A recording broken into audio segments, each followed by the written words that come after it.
and the thesis was entitled "The Queer Masculinity of Aleister Crowley." Long story short, Aleister Crowley was a British ceremonial magician, occult leader, occult thought leader, and New Age guru, whatever you want to call it. And he created his own new religious movement. I don't call it a cult. There's a debate in the academic community what the difference between a cult, new religious movement is, but I don't like the term cult. And so Crowley created a new religious movement called Thelema, which is still really important to today. And there's thousands of people around the world that still uh, believe or are a part of that religious community and mindset. So I looked at Crowley and his development of his new religious movement in Italy, where went to create his Abbey of Thelema, his like little community. And I looked at his queer poetry, I looked at his queer masculinity, and I looked at his poetry, sex, magic, ritual texts, and some of his letter correspondence. Okay, so I have some background in occulticism, esotericism, and I wanted to see if there could be a connection made between occulticism or the field of esotericism and education. And I guess I will be making that connection between educational foundations, educational foundations is is a subdiscipline. It's a subdiscipline within education, but particularly it's interested in the I guess it's in the title, but they're interested in the foundations of education, like the history and philosophy of education, the sociology of education, the psychology, things like that. So I made the connection that, that I thought that, wait, hey, wait a minute, I could look at I could look at occult movements, like a handful of them, and see how those occult leaders used educational techniques, educational paradigms, tropes, um, learning styles, and etc.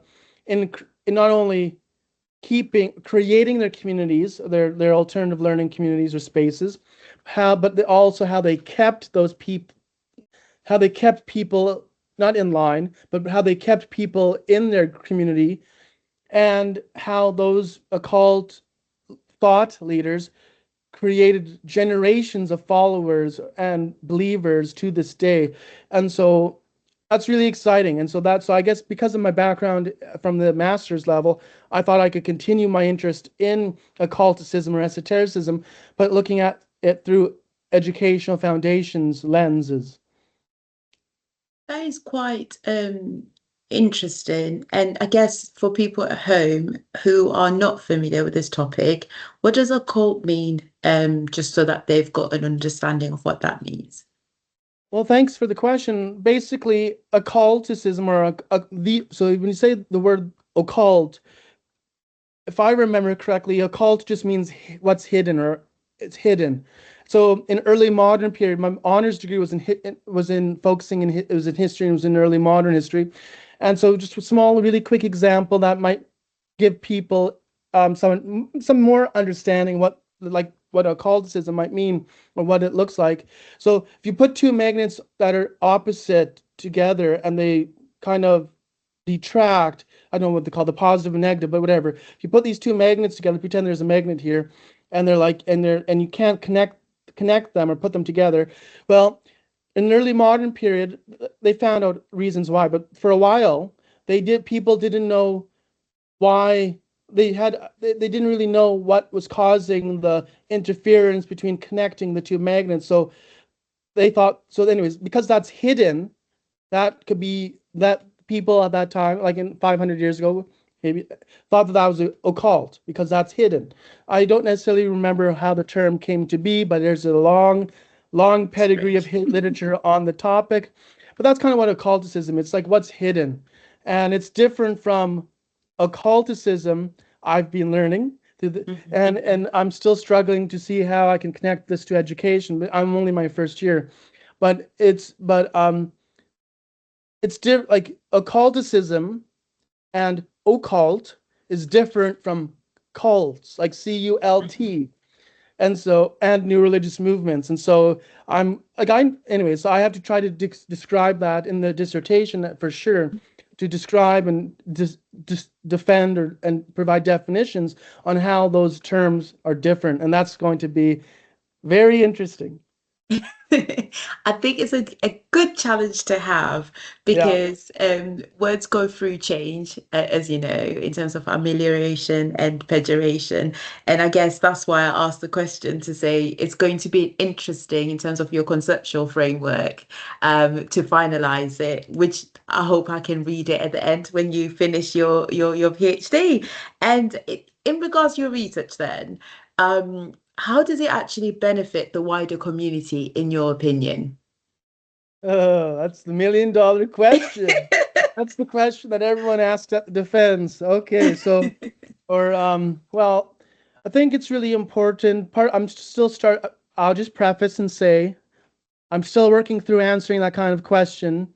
But I think right now in the early stages, and I'm not giving a cop out, because I just changed the topic this semester in January, I'm still working on ideas. But basically, I think this topic of mine matters, or what the benefit to the larger community is I don't really want to get a lot of political, but because of how political our world has been or has become, or how challenging our world has become in terms of political leaders and different religious movements throughout the United States, Canada, and Europe and abroad, I think it's really important that we can reflect on the ways in which religion and new religious movements have had a say or have a play or have space in cultivating these political leaders' thinking and societal understanding and perspectives on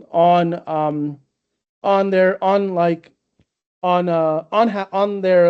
opinions. I guess that's a really hard question right now, but I think another reason why my work might be important is that, again, religion, I think religious studies is important, and I think it's equally important that people learn more about their own beliefs and their own perspectives and their own way of seeing the world.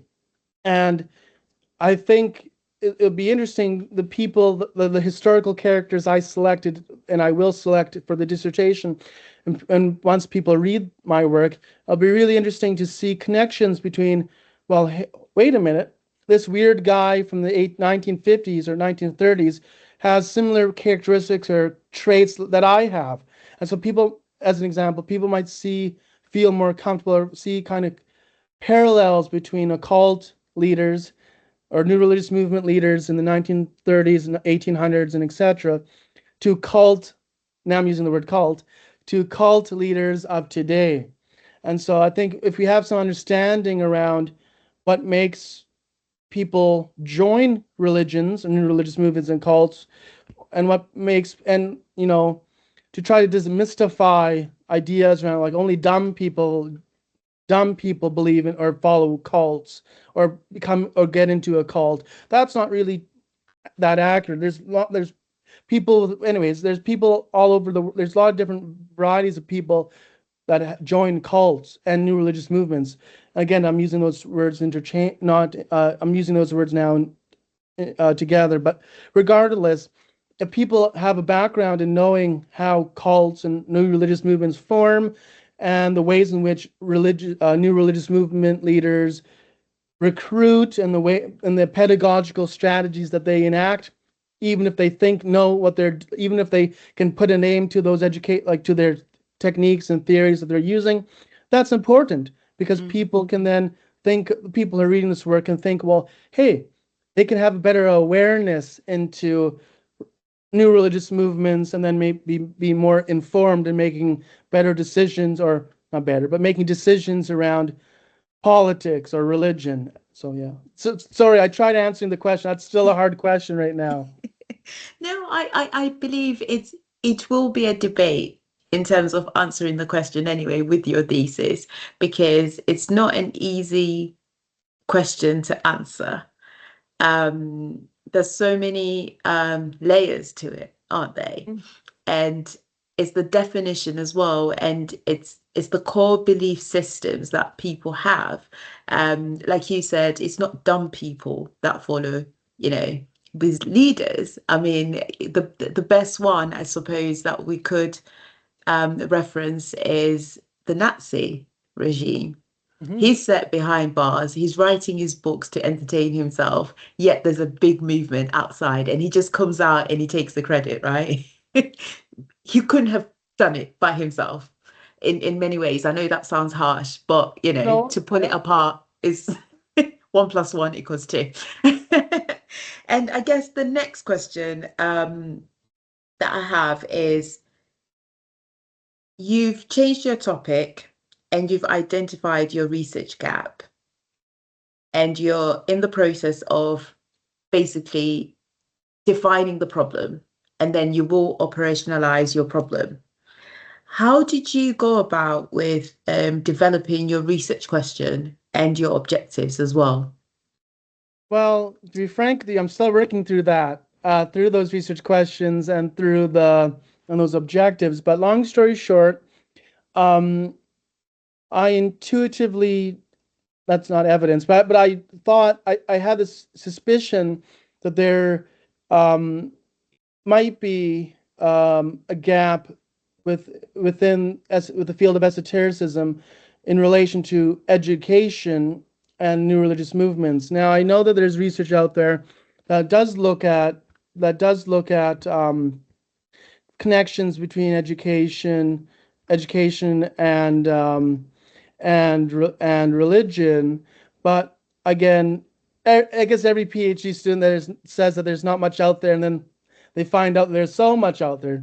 So I'm Yeah. still through that process, but I do think there is an argument to be made that there could be more nuance in understanding how, again, pedagogical tools, or again, how pedagogy and andragogy and alternative learning spaces, how they connect. And I think there is a connection to be made. And so I'm just still working on, that's my task I've been asked to do by my supervisor, is to think of my research questions, and then the objectives of that, of my dissertation. I guess right now I'm working on, because of the having background in the field, some background in the field, I've been doing a literature review, and I've found sources on education and in relation to religion, but haven't found as much material linking educational theory to occulticism or esotericism. And so you might be like, well, what do you mean about occult pedagogies? I'm still working on the idea, but basically, again, I'm interested in, right now at least, how new religious movement leaders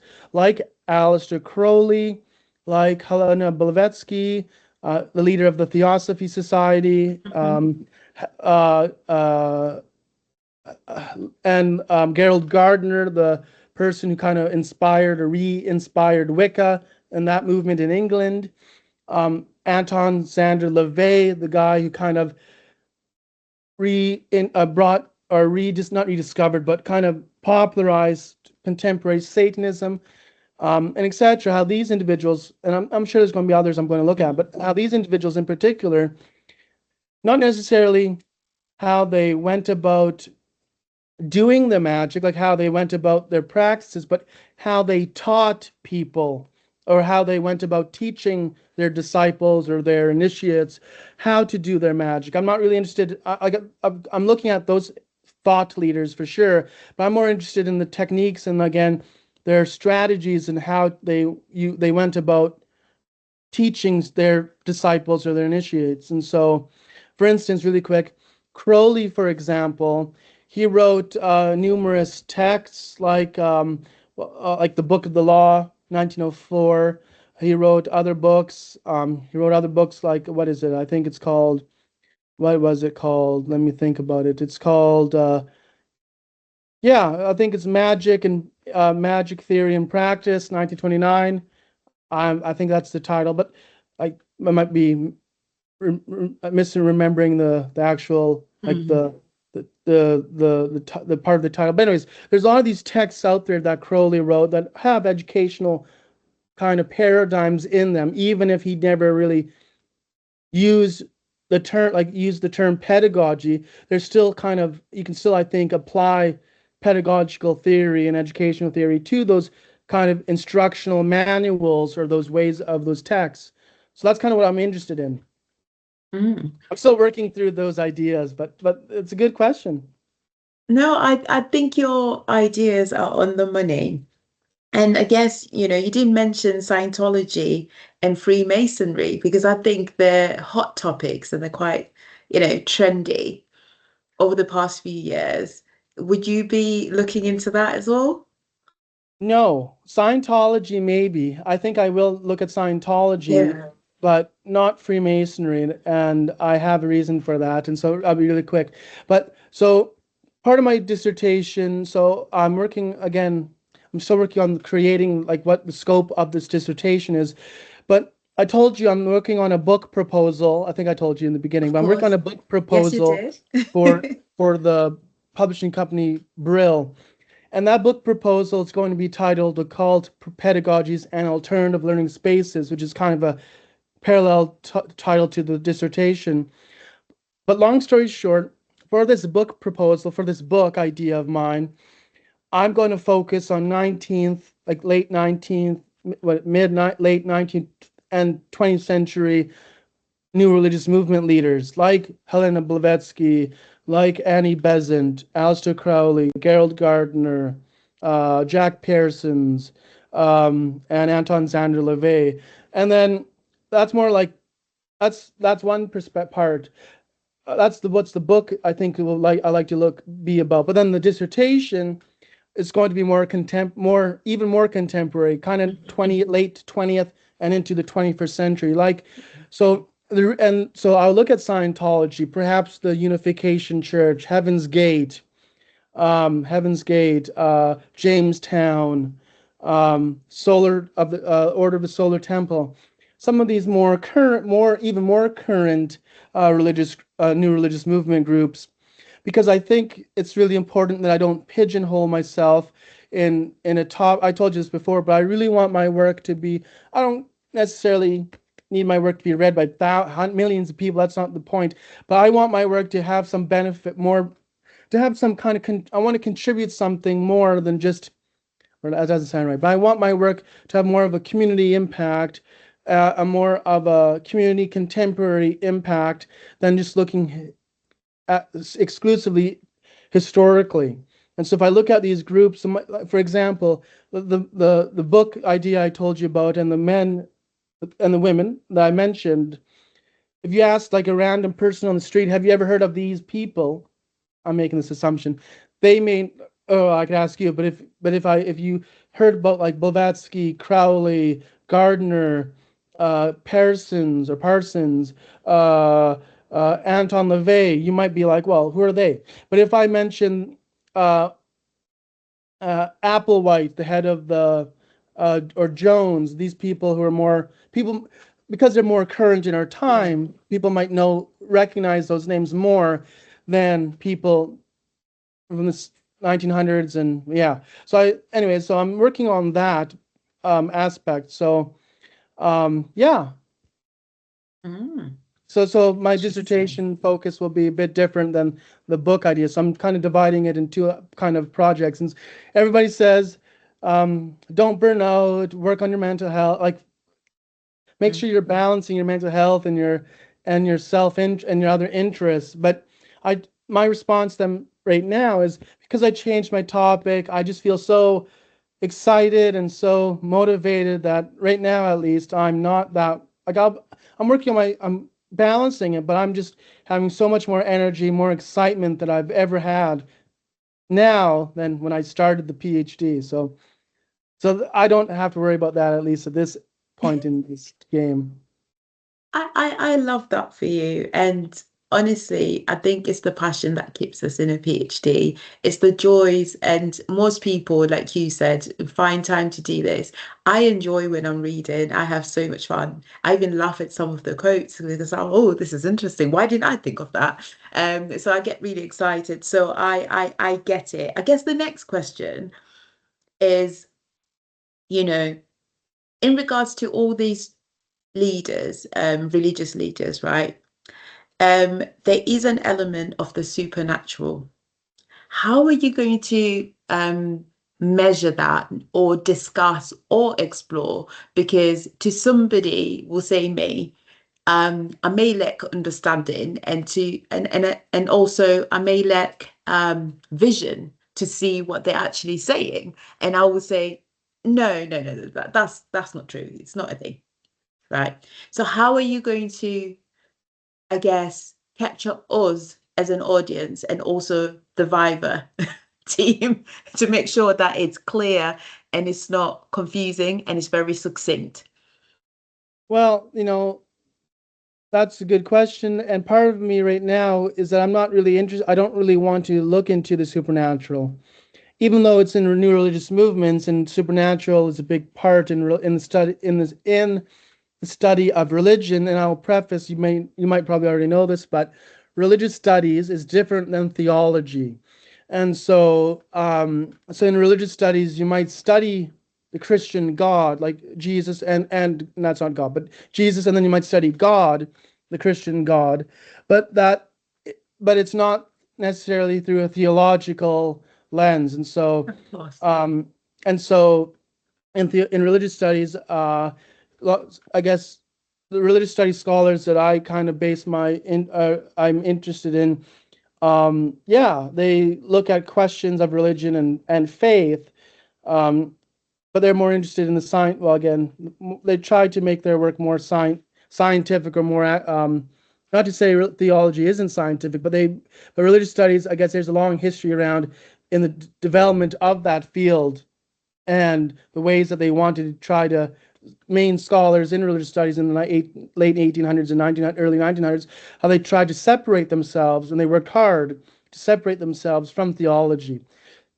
And so right now, I'm not really, maybe I will maybe I will include comments on the supernatural, but I don't really want to, because maybe I'll have to, but I'm not really interested in that because I don't want my work at this stage to be politicized.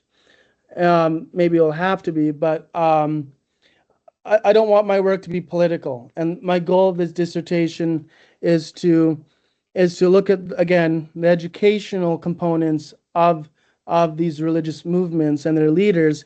And I'm sure they might include, now after thinking about it more, after you asked the question, I might have to describe and discuss these religious movements and their leaders' ideas around their own concepts of the supernatural. So I might have to, but right now I'm just right at this stage. I don't really know, or perhaps want to get down that rabbit hole. Right now I'm focusing on learning more about educational theory and learning more about different traditional educational theories and paradigms and tropes.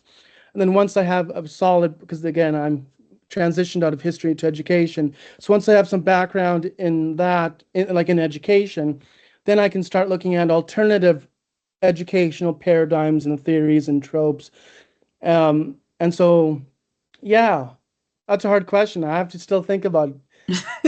No, I understand. And I suppose the reason why I've asked the question is, for example, um, if the leader is teaching about Ouija boards, for example, to say you can speak to people who've passed on, that is teaching, isn't it, in terms of Yeah. pedagogies, right? So if that is something that's believed in that group, then I guess to me, with the answers that you've given me, that's a teaching technique because Yeah. I am reading. And I suppose that's where I was coming from. Or maybe, for example, what are they called?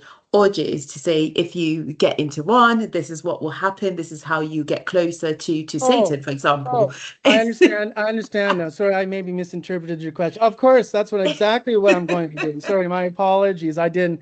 whatever. I didn't connect that.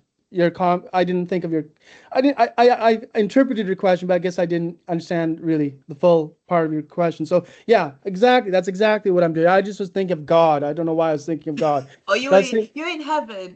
yeah, I guess so. But I was just thinking of like the Christianity and stuff, and I was like, I don't want to go down that rabbit hole. But yeah, that's exactly what I will be doing. Is looking at different, like yeah, Crowley, for example, did initiate or had an interest in risque. Well, for the viewers, I guess I'll just say risque group activities, and so, but he did that. But he used some of those, but he did that and he instructed others to in his group to participate because of the ritual benefits of doing, or for him in his view and in his community's view, had benefits in doing so. That's exactly what we'll be looking at. Thank you for rephrasing the question for me to answer better. That's good. No, that's lovely. And I guess, usually us as researchers, we somewhat research titles that we have interest in or have lived experiences in. Have you had a lived experience in terms of some of these new movements? Well, I don't know.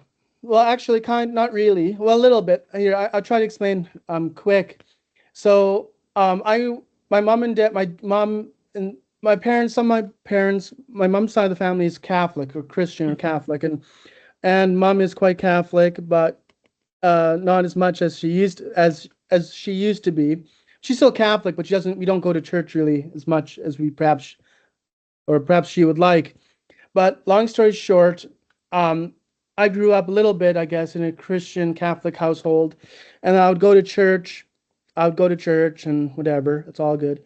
And then but I went to an elementary school that was Christian, like a Catholic elementary school, and it was brutal. It was horrible. My experience with some of the teachers there were not really that great. And really quick, I'm adopted. I'm from Ukraine. I was adopted, moved from Ukraine, and part of at the school, elementary school, we had to do this curriculum called Fully Alive. It's about families and about like your birth and it's about like exploring your connection with your birth mom, like with your mother, and